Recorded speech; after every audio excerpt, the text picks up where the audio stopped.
Hey, good people, how you doing? Welcome to episode 21 of 254 Rugby, where we bring you rugby conversations from Kenya and around the world.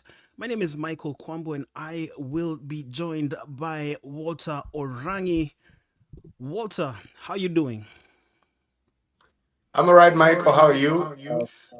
I'm great. I'm great. It's been an interesting weekend on many fronts in terms of sport. You know, we follow other sports away from rugby. For me, I saw AFC Leopards get hammered by Talanta FC 4-2, and they conceded quite a pathetic goal. I mean, one of those goals unaweza sema ni ya madharau because the guy scored with his backside. Then that other team I support in the EPL also decided to bottle up things. Yeah, that was the kind of weekend. I think it was only made better by the loss of Gor Mahia to Tusker FC. And you're forgetting Manchester United. I was not forgetting them. Why should I bring them up in a conversation? Yeah, and how is it on your end? A great weekend I had. I was holding fort for Rugby on the Road. We played against Mumba on the international front. Had the opportunity to follow up on the um, the Champions Cup, which was ongoing. I watched Toulouse put 80 points on a team. I did also watch some bit of football here and there. Watch Manchester United struggle, which is something I really love to see. I must say that I had a mixed bag of results this weekend in terms of sports. Yeah, and you know, you talked about international rugby, and so that brings us to the international headlines. We'll just look at them in a nutshell.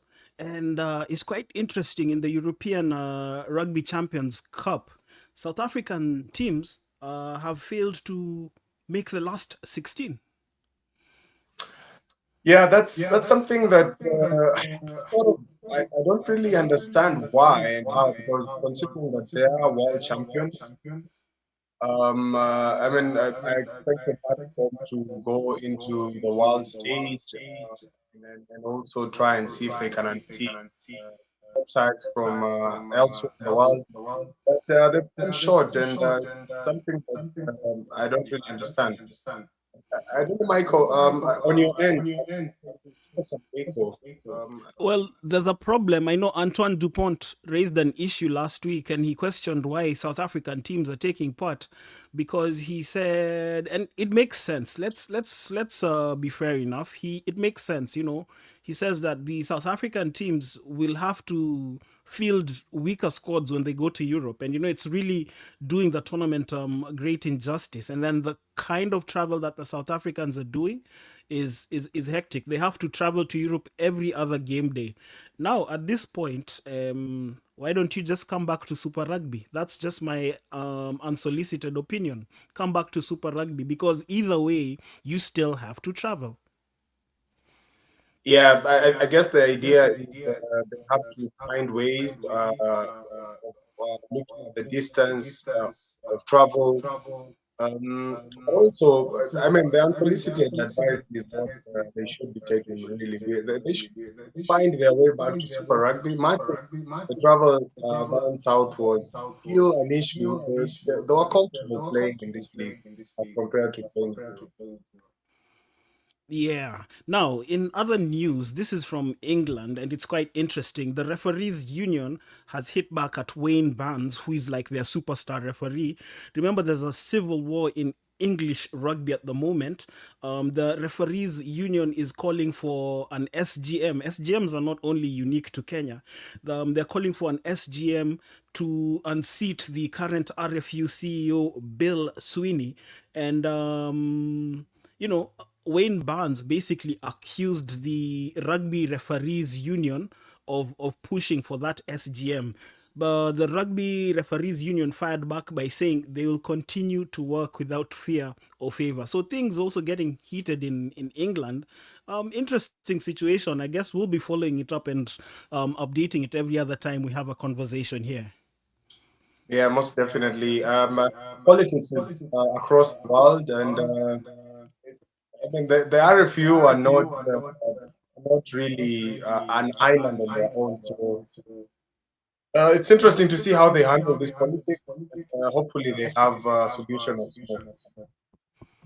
Yeah, now let's go to New Zealand. Wallace Sititi, the breakthrough player of the year in 2024, is likely to miss the entire 2025 Super Rugby season, and by extension, the entire season for New Zealand.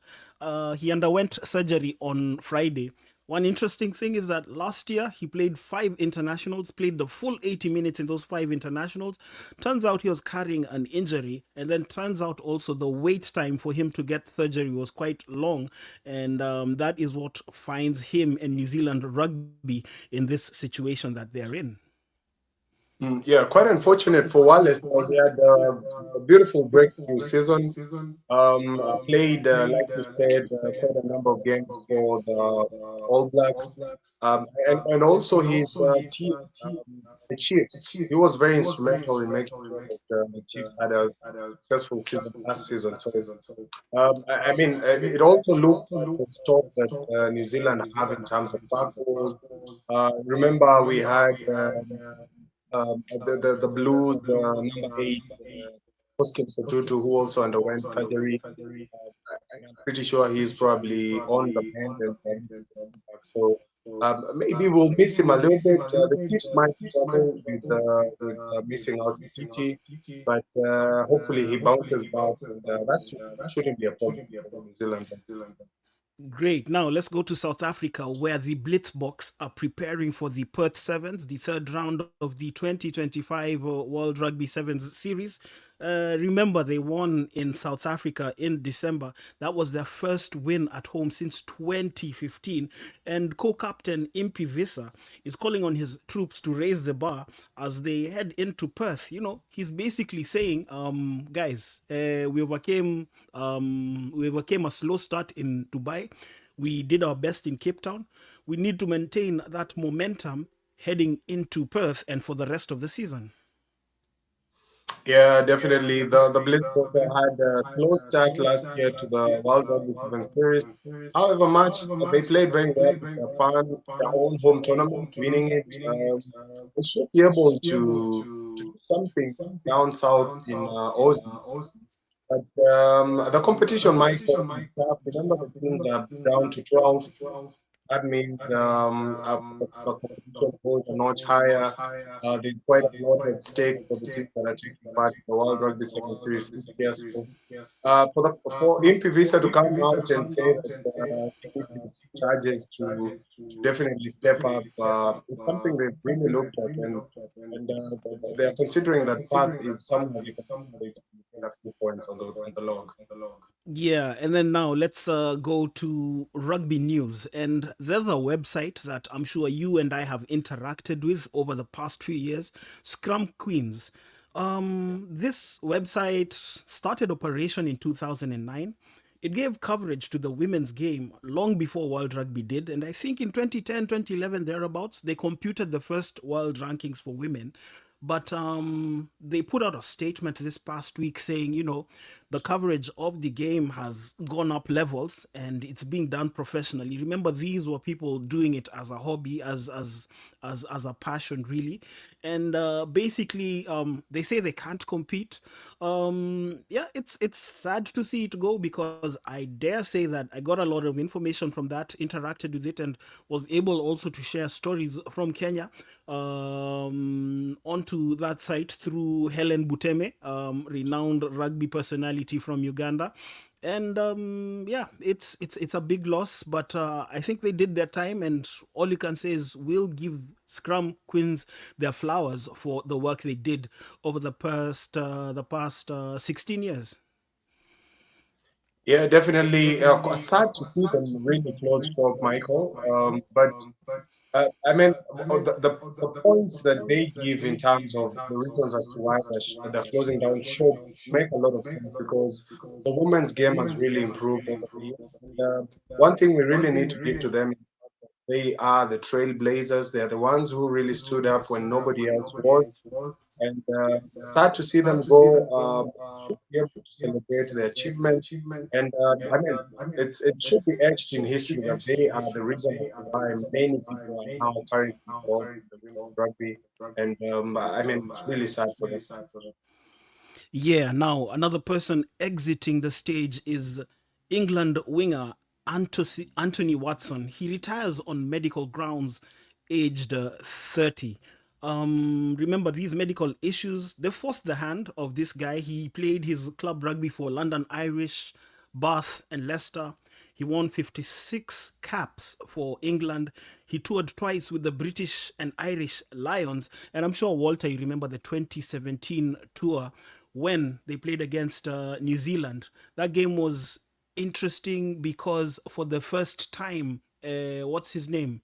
An All Blacks player was red carded for the first time in 50 years when Sonny Bill was given a red card for a shoulder charge on guess who? On Anthony Watson. But having said that, Watson, who also won three Six Nations titles and played at the 2019 Rugby World Cup, called it quits at age 30. A sad loss, but a smart decision from Anthony Watson. Yeah, tough one for the English fraternity. Marcus, no, that's Anthony. Anthony has been a very, very good player for Bath. He's played very good rugby for the England national team, and just thinking about how he is exiting the stage, not the best way possible. At 30 years, I still think he probably had something in the tank for him. Should have hopefully, if he could have gone maybe a couple of years with a professional contract. But one thing I really love about Anthony Watson, there is one comment he made, and this is something I take away from his playing career. He's actually a very accomplished winger, and this is what he had to tell the wingers who are coming up, that the most important thing you can do as a winger is get yourself on the ball as many times as you can. So we leave Marcus to go and recuperate, get himself back in shape. Probably look out for his family and probably continue post rugby. You know, there's so much for a player to do once he's done his career. Um, but most importantly, Anthony has been able to achieve so much, and I keep confusing Marcus and Anthony because they are very good wingers, both of them, and brothers. But sad to see him go. But he's been a lovely player, immense try scoring machine, Michael, and England are really gonna miss him. Yes, they are gonna miss him. Now, let's talk about Louis Rees Zammit. Remember, he surprised everyone by pulling out of the Welsh squad just before the 2023 World Cup. Went to pursue a career in the NFL, that is American football. Didn't quite make the grade last year, and he's been floating around. But just again, surfing through the internet, I saw that he's been offered an NFL contract by the Jacksonville Jaguars. However, it doesn't guarantee him playtime as he is just in the practice squad of 53. And with the season coming to an end, NFL is actually going into the playoffs. Do you think it's smart for Zammit to continue with his NFL dream? Seeing like this is now the second year he's missed out on action, and he is still only 23. Well, for Louis Rees Summit, I remember he was very mercurial and very good for the Welsh side. And once he made that decision to cross over to the NFL, I thought he could hold his own. He is very well built. He's very tall. He packs in a punch. He has a lot of pace. He's very good, and it's very interesting to see that he's finally been offered a contract by an NFL side. Now he had been on a training contract, and it seems like he's been able to achieve a bit of the goals he set for himself. Looking at the NFL, Michael, it needs you to really, really work so hard because the quality of players that come through the draft process in the US is quite immense, and it really needs you as somebody who's switching codes from rugby union to NFL to really step up. So it's quite interesting to see that he's achieved that initial feat, which was to earn a contract in the NFL. And yeah, I'm really interested to see how he progresses in terms of how he plays his NFL career out.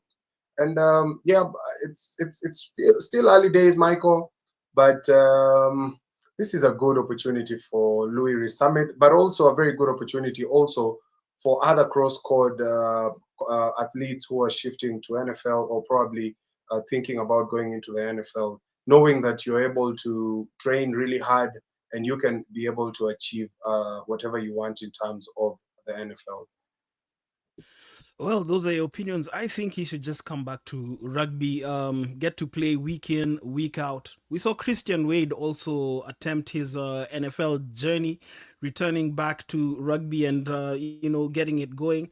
Yeah, those are just my opinions. And whatever he does, we wish Louis Rees Zammit all the best in his future endeavors. Now, Walter, um, Yeah. the Perth Sevens is coming up this week. We have been talking about Shujaa's squad selection. We've been talking about the games. And last week on Wednesday, head coach Kevin Wambua named the squad that will be traveling down to Australia. That's actually in Australia. They arrived in Australia over the weekend. And there are two names that are back. This time permanently. That's Vincent Onyala and Antonio Mondi. I'm just gonna pull up the squad and the fixtures as we get to talk about Shujaa in Australia. And there we go. That is the squad. Your take on the squad selection first, and then we are gonna talk about the pools. Well, this is the third round of the World Rugby Seven Series. If I'm not wrong, we had a solid side in Dubai. We had a solid side in Cape Town. We did really punch above our weight.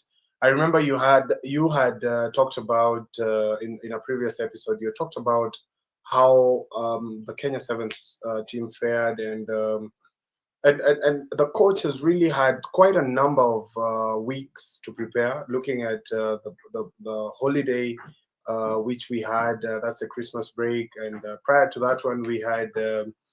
Of course, we had some time. The team was now probably trying to hit into the strides. Now it's interesting to see the squad selection. He's gone for Kevin Wekesa, who's very experienced. George Oro, the co-captain, William Wanji, Vincent Onyala, Dennis Abukuse, Samuel Asati, Nijo Amaita, Tony Omondi, Patrick Odongo, Festus Shiasi, Benson Salem, Floyd Wabure, and Brian Tanga. Now, this is a very, very experienced squad, Michael.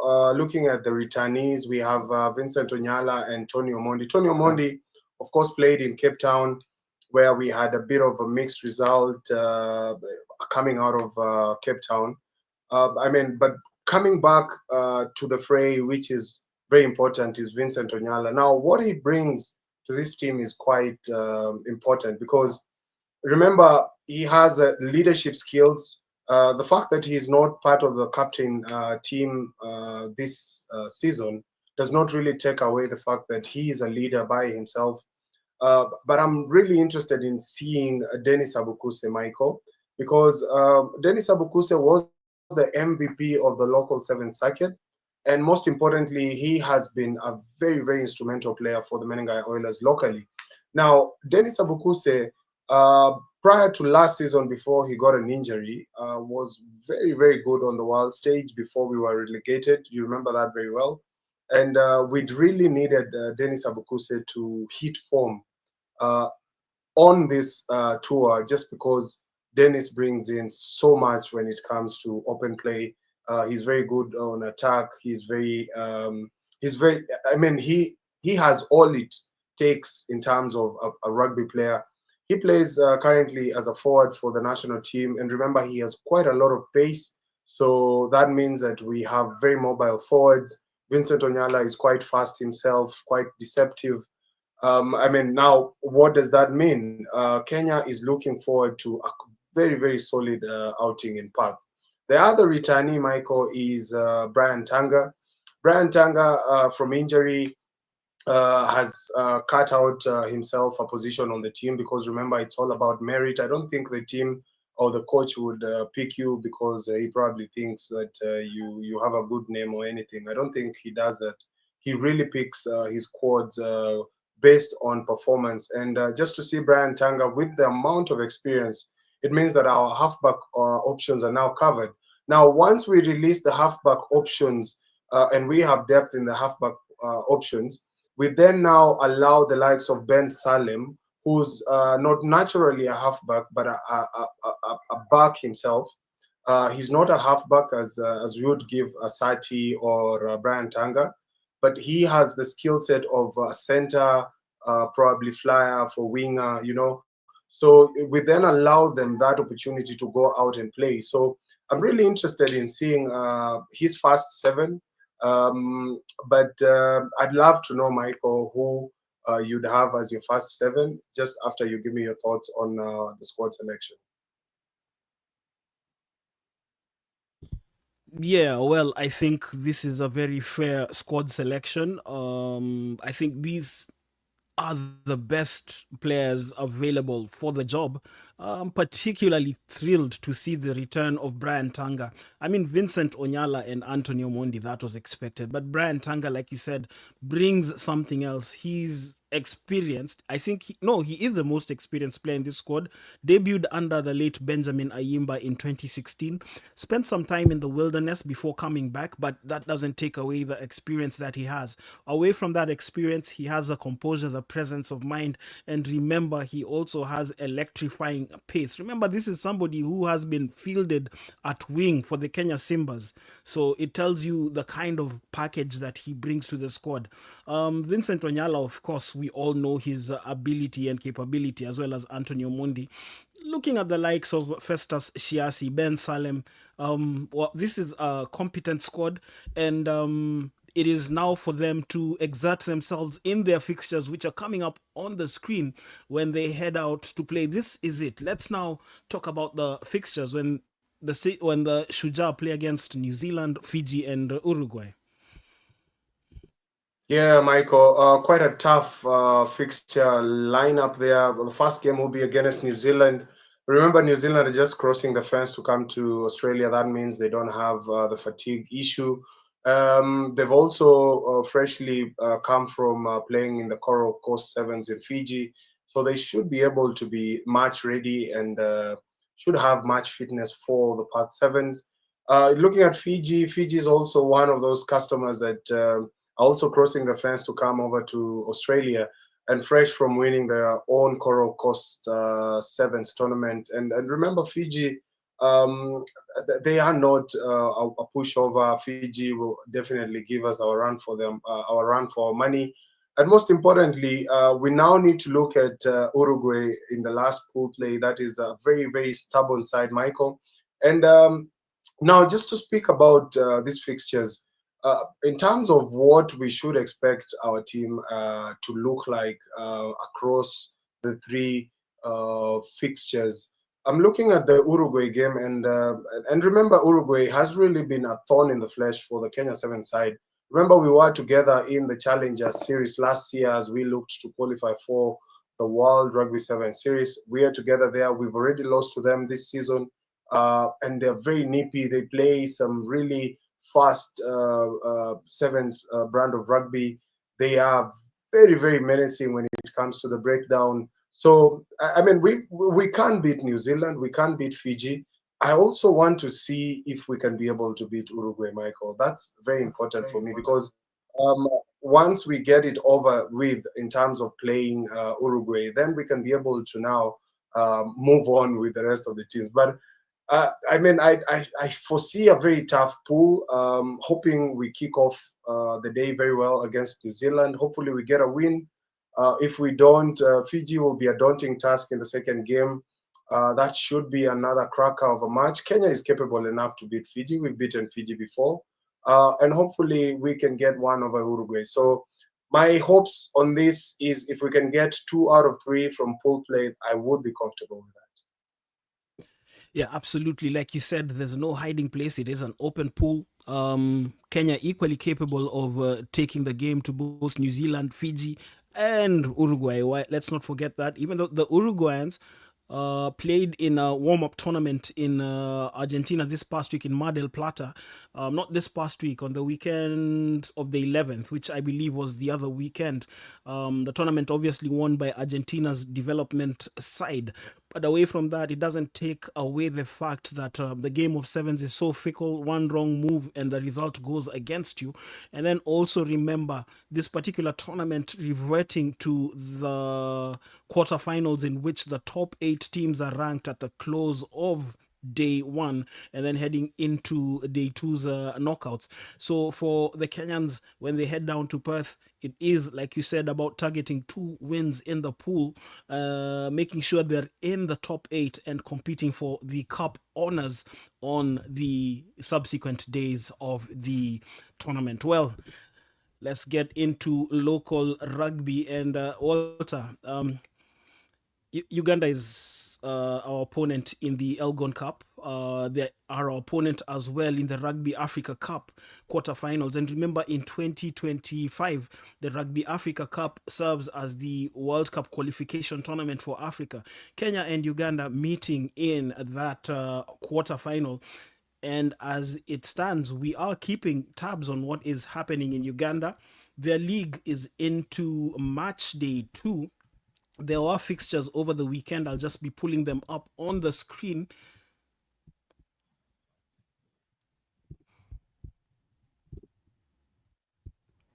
There we go. Those are the results from match day 2.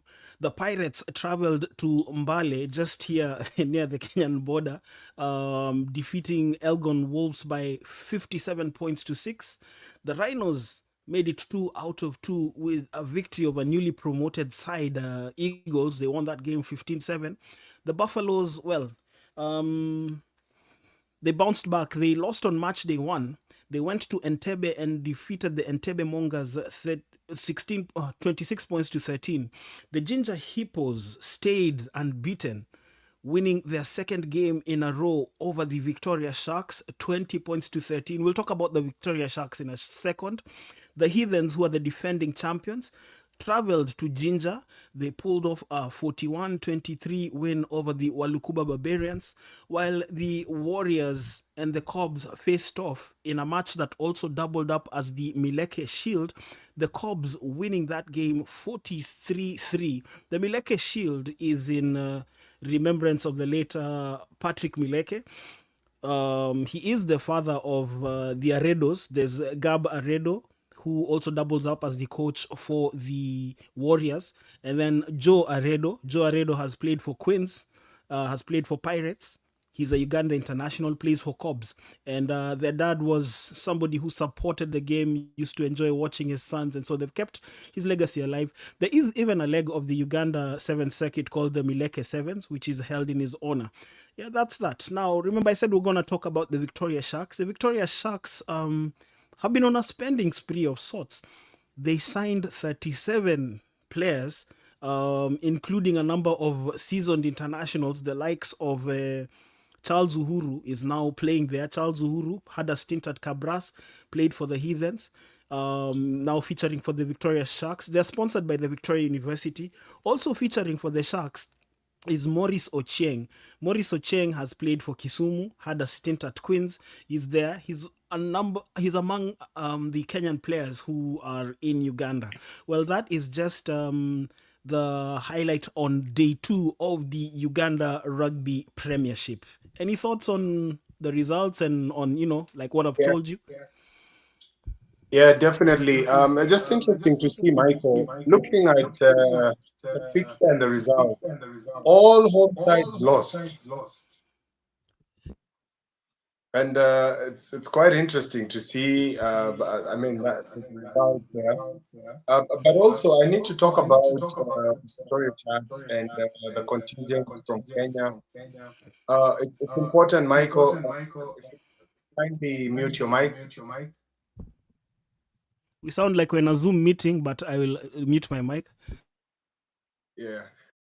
So ideally, Victoria Sharks, with the spending spree they've had, they took Maurice Ochieng. Maurice, I know Maurice very well. He did play for Kisi Rugby when we were in Kenya Cup, and went back to Kisumu, played for Kisumu a little bit, then went to Nairobi, played for the Kenya Harlequin side. Was very instrumental with the Kenya Harlequins team last season during the seventh circuit. Some of the new kids on the block who helped Kenya Harlequins achieve the feat of winning a set of legs in the national seventh circuit last year. So that's quite an achievement when they bagged Maurice Ochieng. And, uh, a lot is expected of such players who cross the border to go to the other side and try and ply their trade on the other side. So interesting to see. It's match week 2 for the Ugandans. I'd be interested to see how this coming week results fare out. Should be something for us to keep our eyes on. I'm also going to pick a side from Uganda that I can support. Remember, Uganda is like one of our provinces locally, so we really need to keep an eye on them. We compete against them, and it's important for us to have so much information about their players. And one other thing, there's the game that was played where Conrad Wanyama plays for, is it Pirates or Cobs? Pirates. Yeah, so that game was played at the Tororo grounds in Tororo last weekend, and it's good to see that the game has. You can have Uganda Rugby Cup games being played in Tororo as they look to develop. So it's important, and yeah, looking forward to more fixtures from the Uganda League. Yeah, and just maybe before we shift from this with the standings and next week's fixtures, it's also important to mention Tony Okello plays for the Heathens. Tony Okello, a good friend of ours. And then Andrew Odhiambo was at Western Bulls, made the shift to Ginger Hippos, was the top try scorer in the Uganda Premiership last season, and was bagged up by the Uganda Emerging Sevens, actually donned their colors during the Safari Sevens. And, it's like you said, this is something to keep tabs on. Are we going to see Andrew Odhiambo lining up against the Simbas later this year? Those are some of the conversations we'd like to have and keep going. Well, we will bring you the standings and next week's fixtures just now.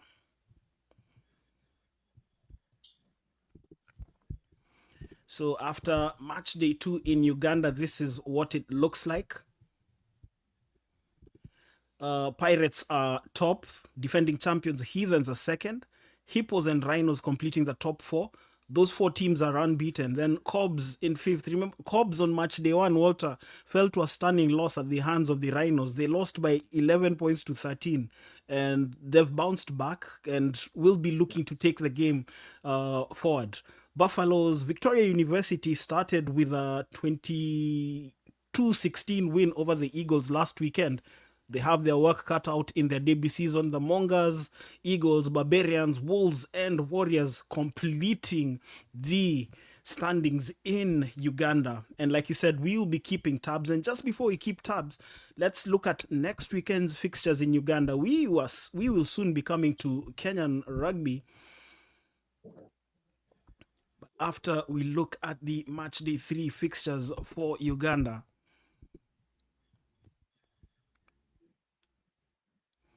And here we go.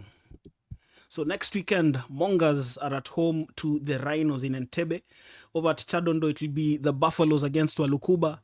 And also in the early kickoff at Chadondo, it will be defending champions Heathens against the Elgon Wolves, Pirates against Victoria, Hippos against Warriors, Cobs against Eagles. And Walter, with the exception of the match between Mongas and Rhinos, I would like to give all the home teams victories in next weekend's fixtures in Uganda. Yeah, looking like it's going to be a comfortable home fixture for most of those teams. The Pirates, solid side. Heathens, very solid. Remember, they're the defending champions. So, I mean, the Hippos also playing at home in Ginger should be a good game. The Cobbs playing at home also. Yeah, I mean, the tables will turn this time around as the solid sides, the guys who are top of the table And those ones who are looking for those playoff positions look to jostle for positions, and should be a very good match week. And like you said, Michael, we'll keep a tab on the Uganda Rugby League, and hopefully we'll be able to have more in terms of what transpires over the next couple of days from Uganda. Sure, and just before we leave Uganda, one random thought. What do you think of an Elgon Cup in Ginger for a change? That would really be amazing. Remember, being closer to the western side of Kenya, it means many Kenyans will make the trip to Uganda. Remember, it has always been in Kampala, and the trip to Kampala as compared to traveling to Jinja, that means you have the trip across Uganda. You make sure that guys make the trip to Jinja. It will be easier for us to cross over to the other side. So yeah, that's something they should be able to look at. If the Ugandans can propose that, I don't think the Kenyans can be able to say no to that, because it's really mouth-watering to know that we'll have a crowd that is almost halfway Kenyan and halfway Ugandan supporting the Elgon Cup. Definitely, and those are things we obviously would look forward to going into the future. Now, we are on Kenyan soil, and the KRU Championship just gets interesting as we continue. There's a result here that caught my eye: JK Watt Cougars versus Homeboys. Last week, I called that game for Homeboys, but the Cougars had other ideas. It's a game that produced 75 points. The Cougars scoring 44, Homeboys 31. I'm sure that was end to end stuff. And then in Kakamega, the battle of the two siblings, for lack of a better word, most just edging Western Bulls by 10 points to 9. Daystar putting 37 points against the two Marines who scored 22. Catholic Monks defeated Mombasa 22-5 in Mombasa. Trojans losing at home 27-3 to the Zetech Oaks. Machine winning a second game on the bounce 29-12 against the USIU Marshals. That was match day 7 in the KRU Championship. Wait a minute, it was match day 6. Yes, Michael. Yeah, yeah, definitely. I mean, the results, very strong start there for the Daystar Falcons, who've been very consistent this season. Daystar Falcons looking for that playoff chance once again to battle it out with whoever makes it to the playoffs.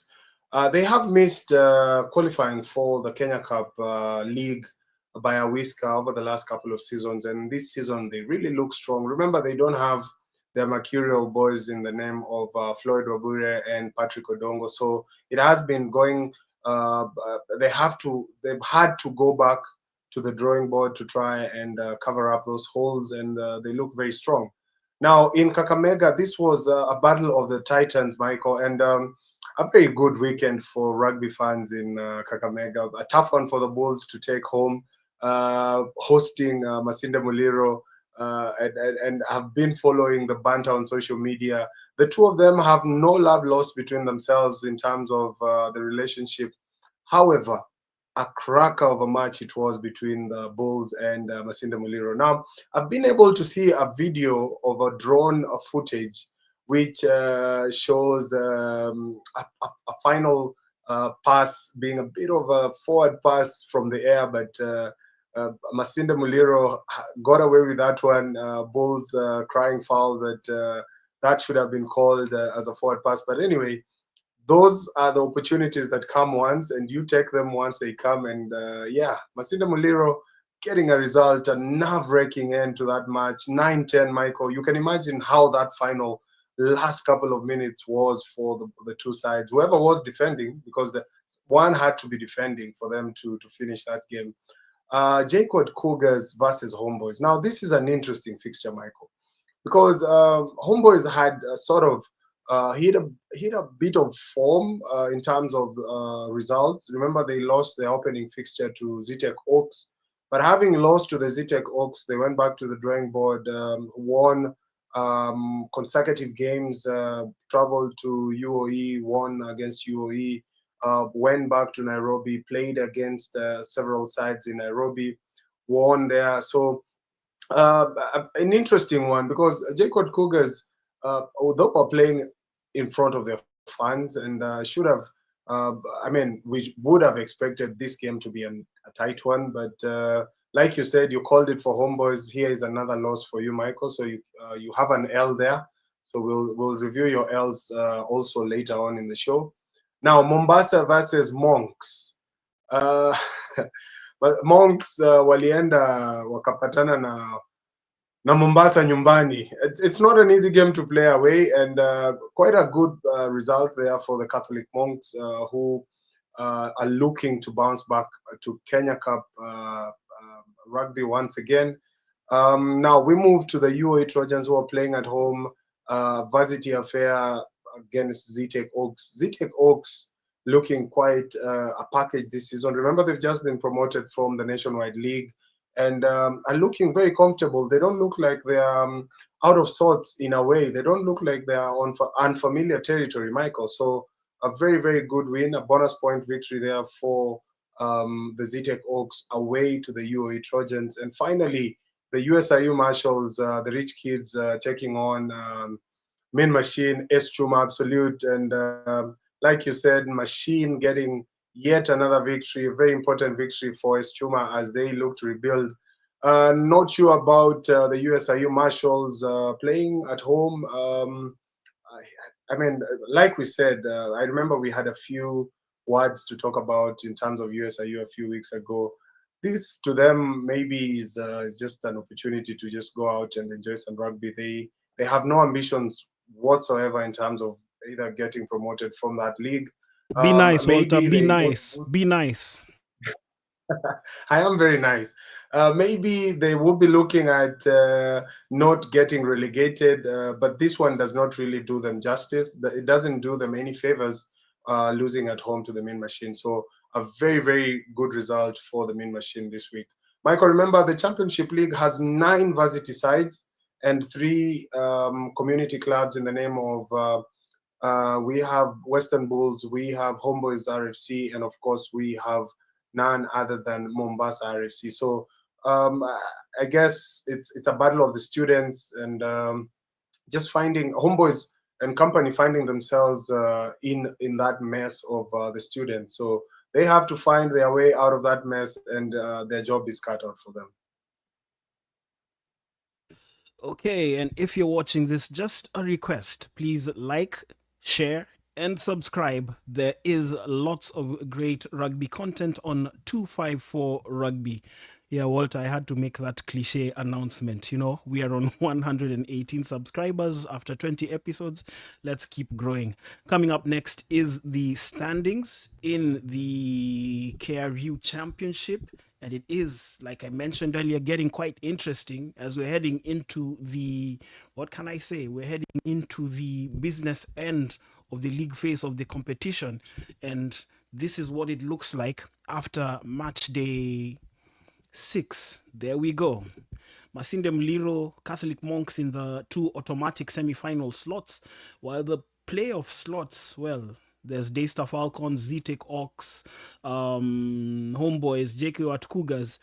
Your take on the table, your take on the chances of teams as we're heading into the business phase of the league phase of the KRU Championship. It's really a hustle up there because you have Masinde Muliro, who are very experienced, missed out narrowly to qualify for the Kenya Cup League last season, losing to Impala by a single point in the final, sitting up top. Second is the Catholic Monks, who dropped down from the Kenya Cup League and looking to go back. We do have at number 3, we have the Daystar Falcons, like I said in the preview, who are also looking for that one shot at qualifying for Kenya Cup.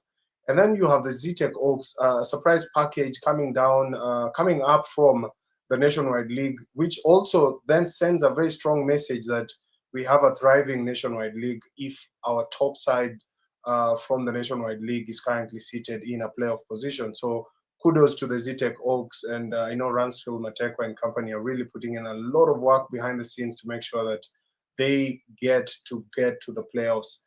You also have the likes of Homeboys RFC, who also are looking to get back into that top position, Michael. No, it's quite tough to try and pick out who's going to proceed. But once we get to the playoffs, Michael, this should be very, very good and entertaining fixtures because they're balanced. You can have, and remember, once we get to the playoffs, there is an opportunity for us to be able to play these games either at a neutral venue, let's say the championship final maybe being played at a neutral venue, or the semis, the home teams will, the top two will host home semifinals, and that is important for them so that they can be able to have that advantage. And the reason as to why they work so hard during the season is to earn that right to host the semis. So it's quite interesting up top. And early days, as we speak, it's halfway through the season. This is match day number 6. For the top, it's already cut out. I don't think there's anybody else who's going to come out from the bottom 6 to join the top 6. Main Machine should be able to have a bit of a good run if they have good fixtures coming up, and they know how to win a couple of fixtures here and there, and they do know how to compete, Michael. So I'll be looking forward to Main Machine in the next couple of weeks just to see how much of a punch they pack in terms of trying to claw back that deficit or that gap between themselves and the teams that are up in the table. Now, when we look at the bottom side, the UAE Trojans, we have the two Marines, we have USIU Marshals. It looks like it's either gloom and doom for UAE Trojans and two Marines. That is if they don't up their game and pick up a couple of points on the next couple of fixtures. So let's keep an eye on the top as well as the bottom of the league. But I don't see UAE. Well, we can talk about two Marines. They are competitive. They were promoted from the Nationwide League. Maybe they'll be looking at a couple of home fixtures to try and see if they can steer their ship. But the UAE Trojans have lost several home games. And remember, traveling to Eldoret from Nairobi or from the coast is not an easy thing. For you to go all the way to Eldoret and beat UAE in Eldoret, that really means there's something amiss at the UAE Trojans, and I don't foresee them staying up this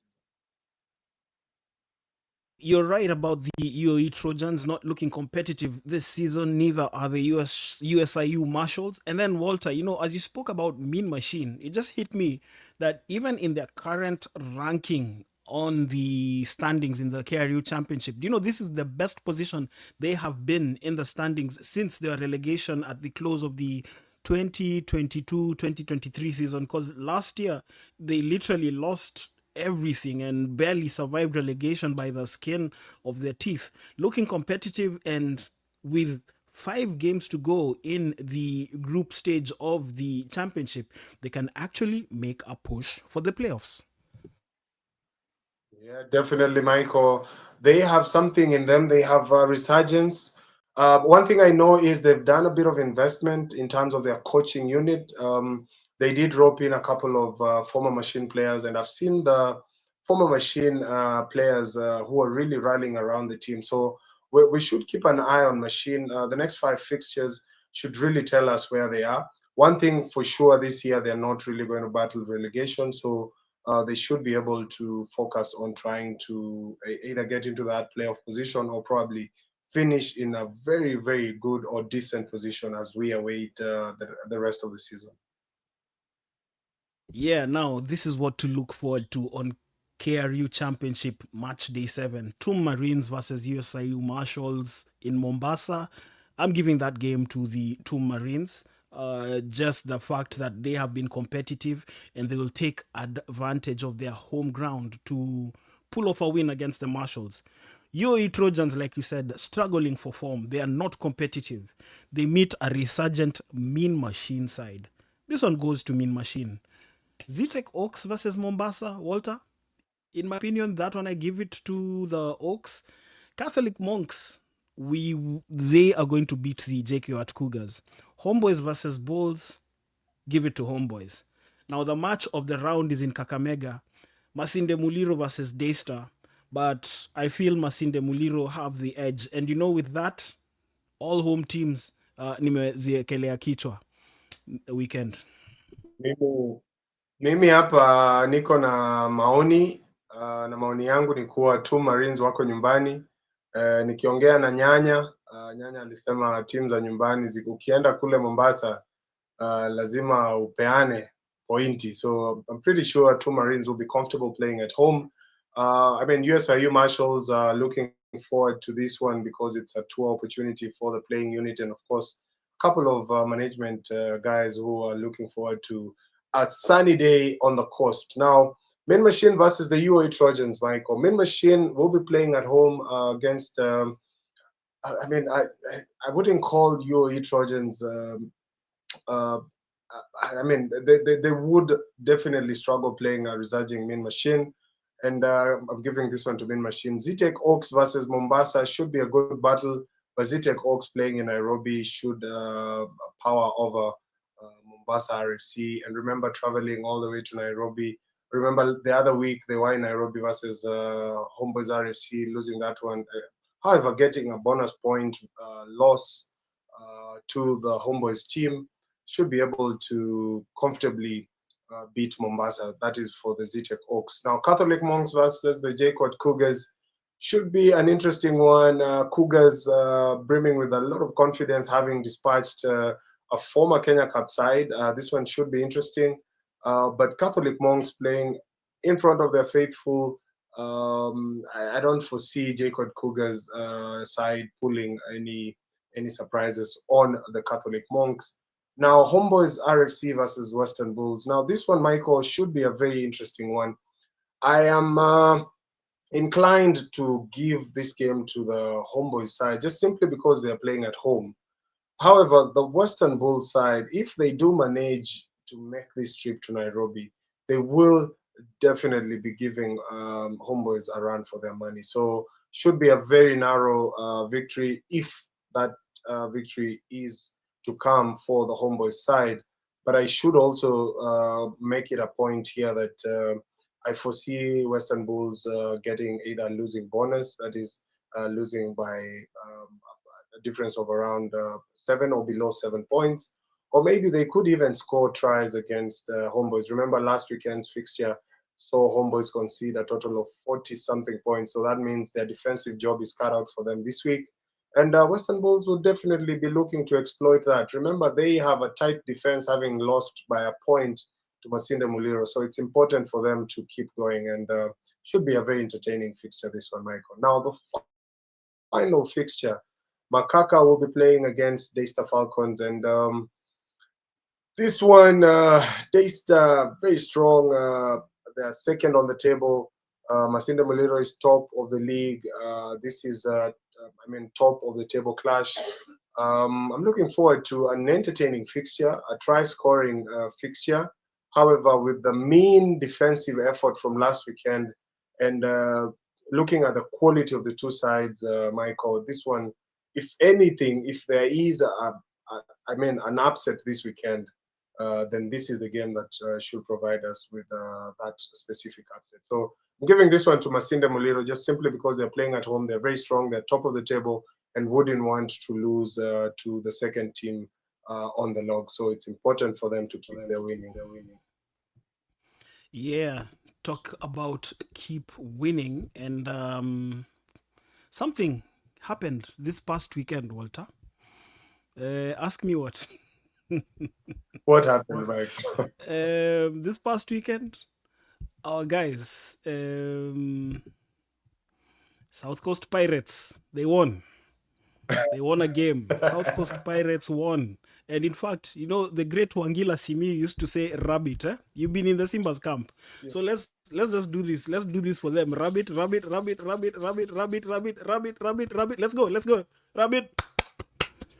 That's for Yeah. the South Coast Pirates.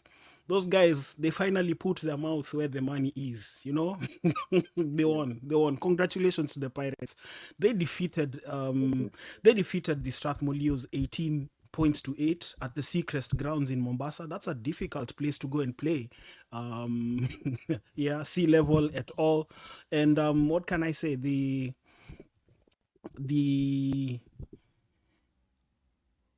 I've lost I've lost the results, so we're probably just gonna have to go through them manually.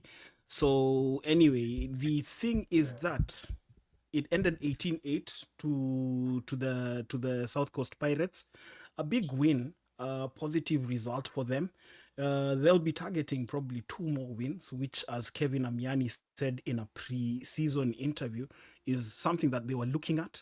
Um, for the Strathmore Leos, a lot of work to do. Yes, I do understand there's a lot going on at Strathmore Leos, but looking at that game, I honestly hadn't taken the Pirates seriously and was expecting a result, no matter how close, for the Leos. But that is what happened from the Seacrest Gardens in Mombasa. Maybe you can talk about that.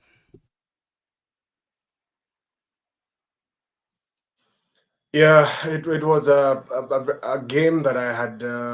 I mean, I had predicted this game in favor of the Strathmore Leos, and I don't think I'll make that mistake again. Looking at the result and post-match reaction from the South Coast Pirate, a big shout out to I mean, their social media guys who've really been on my case for simply getting it wrong against Strathmore Leos. Now, I thought they had a good run in Kisumu just before Kisumu overpowered them. They had a bit of tribulations in terms of the travel and all the struggles they had to honor the fixture in Kisumu. However, playing at home, it meant that they had all the tools working for them.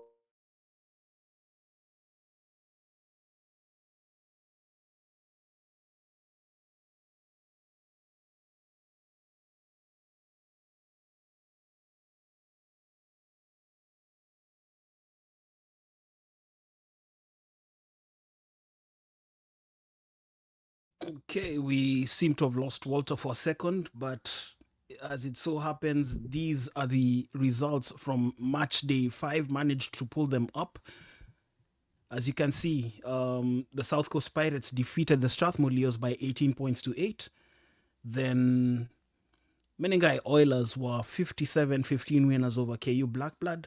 Impala registering their second win of the season, 17-12 against Kisumu. KCB Rugby were 34-5 winners against Nakuru. Kabras Sugar scoring 11 tries en route to a 73-0 win over Mwamba. While Nondis continue to own Kenya Harlequin. Remember last season when these two sides met, it was a crucial game. Nondis winning that game, and they've pulled off that run again, defeating Kenya Harlequin 26-24 at the Ngong Racecourse. Those were the results from match day 5 in the Kenya Cup, and what an interesting weekend it was. It makes it interesting because as we go into the standings, we'll be bringing them up shortly.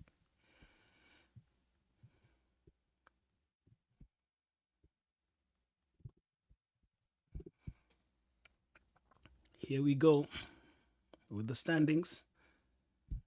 It is Cabras Sugar who are on top of the log, courtesy of that 73-0 win over Mwamba. Level on points with KCB. It's just a matter of goal difference that's separating the two sides. KCB are second. These two sides occupying the automatic semi-final slots. In third place is the Menengai Oilers. They made it 5 wins from 5 outings, equally on 25 points after that big win over KU Blackblood. Nondis, 5 games into the season, 5 wins, 22 points. That was a big result against Kenya Harlequin, who are 5th. They've won 4 and lost 1. And that is the top 5 in the Kenya Cup. Walter is back. We were just going through the standings, but what I'll do, Walter, I'll just bring it back to the results. I was able to retrieve them just as you went off. Um, such is the beauty of doing these things live. It's like the game, you adjust to the situation. So I know you had been talking about that result for the South Coast Pirates. We can go back to that as I bring the collated results on the screen. Yeah, I was speaking about the 18-8 victory over the Strathmore Leos for the South Coast Pirates. a very important victory, first victory for the Kenya Cup season for the South Coast Pirates. Big kudos to the South Coast Can you Pirates. rephrase that? Can you rephrase that? Their first ever Kenya Cup win. Because first victory in the Their Kenya Cup first. season. Yeah. First ever win. So yeah. It's the OCD in me. Pole, man. Pole. It's important to put it out there. It's their first ever victory in the Kenya Cup League, their first ever, and a very important one. 18-8 against the Strathmore. Like you said, yes, the Strathmore are currently trying to rebuild, and quite a lot of players have really transitioned. Remember, it's an institution, and you don't really expect to keep everyone there for life. So, I mean, a big shout out to my friends at Leo's. All will be good moving forward. Now, the other result, Michael, I really wanted to talk about the Cabral Sugar versus Mwamba game, and I told you last week, the other week, when they were going to play KCB, I did sound an alarm talking about Mwamba and the struggles they have. 73 nil fixture that Mwamba would really love to hate, traveling to Kakamega, convincing victory for the league leaders. I mean, a very big result there. KCB versus Nakuru. Now, the 34-5 is a flattering result. However, I see that this was a very good game for Nakuru, Michael. For instance, the scoreline having been kept under 50 for a side that everyone would have thought that was always going to be blown away by KCB must have been a very good game for the old folk, the likes of Madu, Philip Kwame, who had to come back and put in a shift for Nakuru RFC. A very good result there for You know I'm KCB. laughing. You know I'm laughing. Why? We've had that conversation about Madu and Kwame. The way we say Nakuru, at some point it's like there's an activate button. So Kwame is chilling, he's told Yes. boss, itabidi. So the Hey. word, the conversation doesn't even finish. They just say itabidi. And once he hears itabidi, he's like, sawa, nipatie wiki mbili hivi nitakuwa sawa. And he shows up. Anyway, continue. Yeah, and true to his word, the likes of Kwame showed up.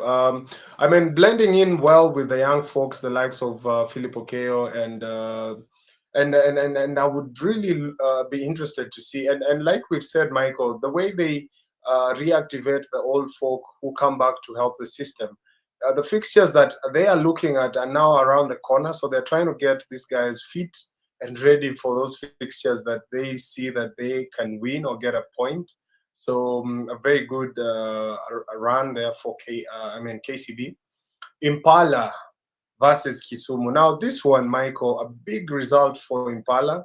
I would have expected Impala to get a bonus point victory, being that Kisumu are traveling all the way from Kisumu to come and take on Impala. But Kisumu stood their ground, held their own, Michael, got a point at least, scored two tries, and made it very difficult for Impala in front of their own fans. So this is a very good result for Kisumu. Remember, they're fresh from getting a bonus point victory against South Coast. They've also added another point on the scoreboard for them. So that means they're looking at really fighting that drop into the championship league. So very good result for Kisumu, and also an important victory nonetheless for Impala, who look to steady their ship also and try and avoid the drop to the championship. Now, moving on, we have the Menengai Oilers, who were taking on the university on Thika Road, that is Kenyatta University, and the Menengai Oilers running out a 57-15 victory over Kenyatta's University's Black Blood. Now, this is a result that I really expected, looking at the results that have been coming from the Blood Bean. However, I mean, looking at Oilers are in the top three category. Actually, they are part of that leading teams, part of that leading sides that are on the top of the Kenya Cup League. Now, playing in front of their fans, looking at an opportunity to give. I mean, they have a solid squad, fast 15, fast 23.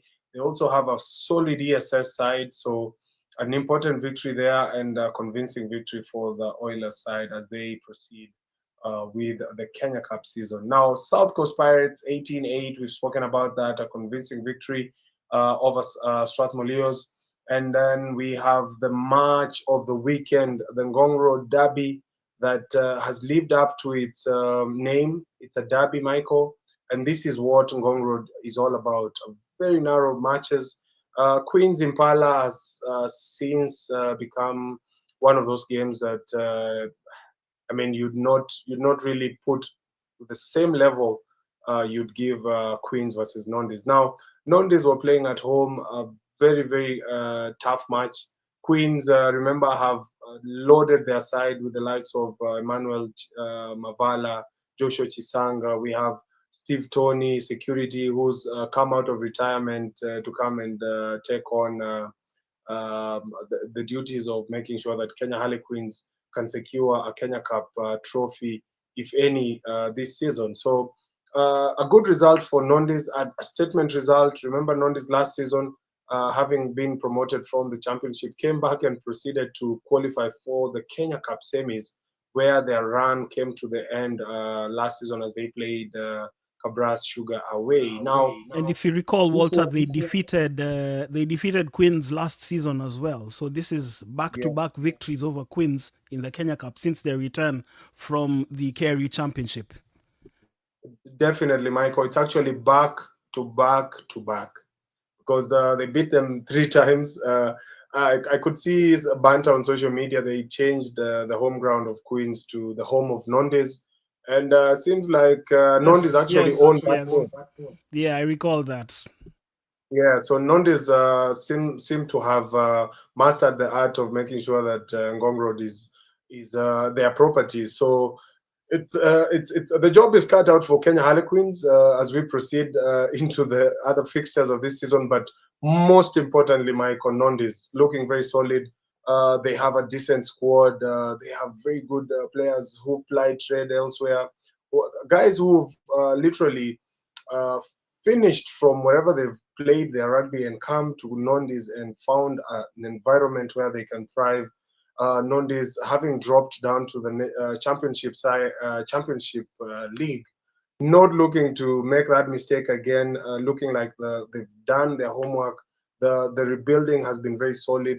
The blocks and the chips of the foundation of the resurgent after going down to the championship league look to be very strong. So Nondis have quite a season. They've really done it. They are number four on the log, if I'm not wrong, and looking very strong. And we should be looking out for this Nondis side as we proceed with the Kenya Cup fixtures. Yeah, I totally agree. And let's just have a look at the log after match day 5.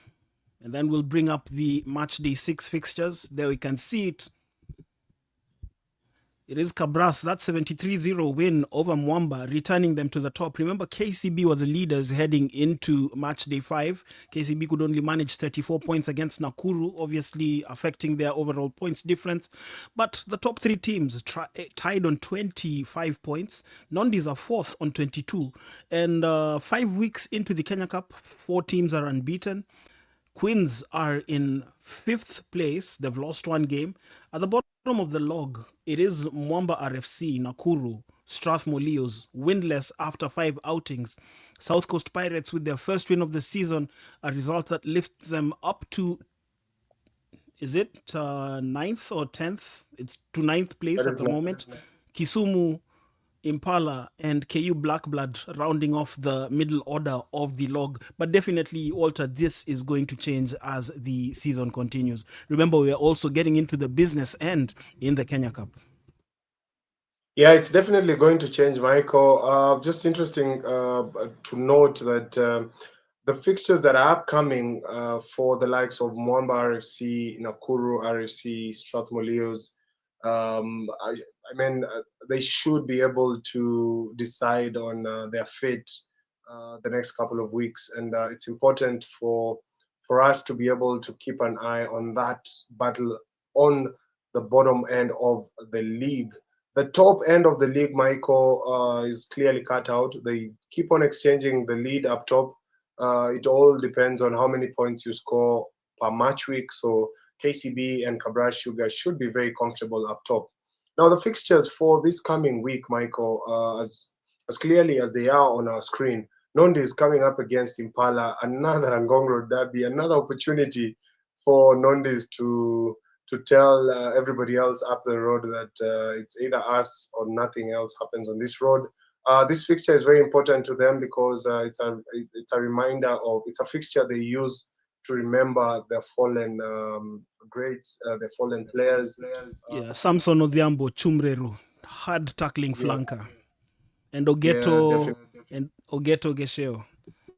Yes, and we have Jada and all those who played for their side. So it's important that this fixture emotionally comes through for either side. But I don't see a scenario where Impala are going to Nondis and winning away with their current form. So this one should be a good outing for Nondis. Kenya Harlequins will be playing against Oilers. Now, this is a massive game, Michael. This is a very big game. Remember, Game of Kenya the weekend, Harlequins have perhaps? yeah, but it could be the game of the weekend.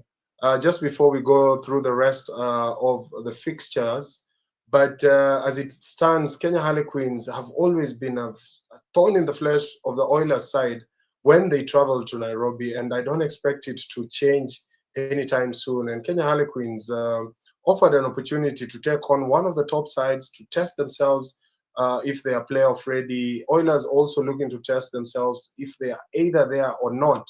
And this one should be a cracker of a match. And this one, I'll probably give this one to Kenya Harlequins narrowly, just simply because they're playing at home. But Oilers are looking to come out guns blazing against the Kenya Harlequins side. Now, the other game of this match week is Kenyatta University taking on KCB at home.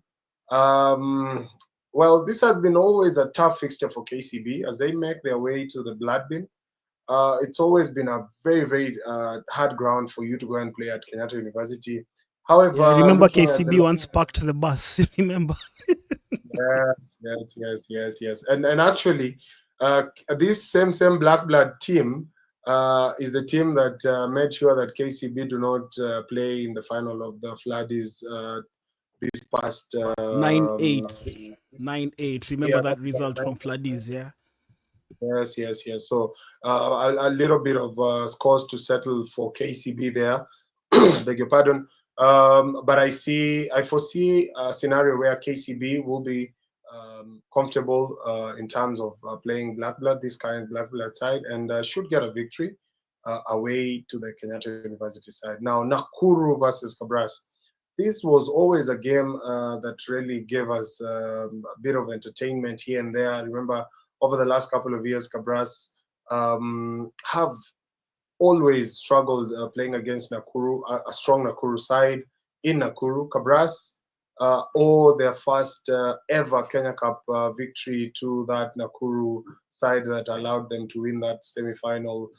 The one that Okombe called for a scrum. You remember when they had a penalty and the late Okombe asked for a scrum instead of going for 3 points. But nonetheless, an opportunity here for the league leaders to show who's boss. And I foresee a very good game. However, a loss to Nakuru and a comfortable bonus point victory for Kabra Sugar in Nakuru. Mwamba RFC versus South Coast Pirates. Now, this one is that game I was telling you about, Michael. It's that game that either Mwamba would have looked at and said, this one we can be able to get something, or South Coast would look at Mwamba and say, these are the guys who are bottom of the league, and we can't lose to Mwamba. And it's going to be that way, Michael. But I don't foresee where a chance like this one will go begging when Mwamba take on South Coast. So I'm giving Mwamba this victory, and this should be their first victory of this year's Kenya Cup League. Now, the final one would be Strathmore Leos versus Kisumu. Similar scenario. Strathmore Leos would be welcoming these guys to the cage. And Kisumu know very well what it means to travel to Nairobi and to it's a consecutive travel plan for Kisumu, and you can see very clearly the struggles that we always talk about in terms of playing away from Nairobi and being a team that you've been promoted this previous season, or you've been able to to stay afloat. Some of the troubles of playing away from Nairobi, and this is another one for Kisumu. So fatigue, travel logistics. For a team that is, of course, not struggling, we can say, but should be struggling financially, for you to do two consecutive weekends to Nairobi, it's not a mean feat. So Leos should get a victory, should be the first victory this season for them against Kisumu. And so my call is Nondes, Queens, KCB, Cabra Sugar, Mwamba RFC, and Strathmore Leos. That is my prediction for this match with Michael. Okay, I'm looking at the Nondis Impala game. Nondis, I do expect them to claim that result, and with that, the overall bragging rights for Ngong Road for this season. Queens versus Oilers. I'll give it to the Oilers. I feel in this game will be won and lost by the halfbacks, and you just feel that Oilers have a lot more going for them in terms of the halfbacks than Queens do, and that will be the turning point. And remember, they're coached by the wily Gibson Weru. That is to take nothing away from Queens and from Pau, but just calling it as it is. KCB versus Black Blood. This is league action. I foresee a win for KCB. They are obviously aware of what is at stake. The Black Blood game is a difficult game. The KU ground is a difficult venue to play in, but Oliver Mangeni will have drilled his troops well enough to stay focused and aware of the battle ahead. Nakuru versus Cabras, let's give it to Cabras. That's a straightforward fixture, no longer as intense as it used to be a decade ago. And then Mwamba versus the South Coast Pirates. Like you said, this one, give it to Mwamba. You can only lose so many games, and they will definitely be looking to put a stop to that when they take on the Pirates. Strathmore Leos versus Kisumu. Wow, this is interesting. You talked about the adversity that Kisumu faces, but they are a team. I've seen them even in the championship show up with the same kind of adversity and win when you least expected them to win. Recall a few seasons ago them coming. I can't remember who they were playing in a game. It was a semi-final of the KRU Championship, and they were playing away. They came and got the result by hook or crook, and that spirit is the one thing I know about Kisumu. Having said that, and with Strathmore Leos on the cosh, I'm going with Kisumu for this particular one. The reason that we have these divergent views is that it gives us more content for the next episode, Yeah, Walter. Yeah. And, yeah, we are coming to the close of episode 20. Me, once again, let's just do another rabbit for South Coast Pirates, that win, rabbit, rabbit, rabbit, rabbit, then one ka clap over there. One ka clap. Yep, that's it. They've done well. Good result for them. Wishing them the best as the season continues. Difficult season. Let's let them prove us and other doubters wrong. Um, yeah, that's it. They deserve my accolades for their performance this week. And yeah, that's it from me in terms of my contribution to this episode. yeah. So Michael, just to shout out South Coast, and they've really brightened our social media. It's really important that they've done very well for themselves. They couldn't be losing both on and off the pitch, and they've done well on that end. They're building a big family around themselves. They have content. They are interesting. So I'd give it to them.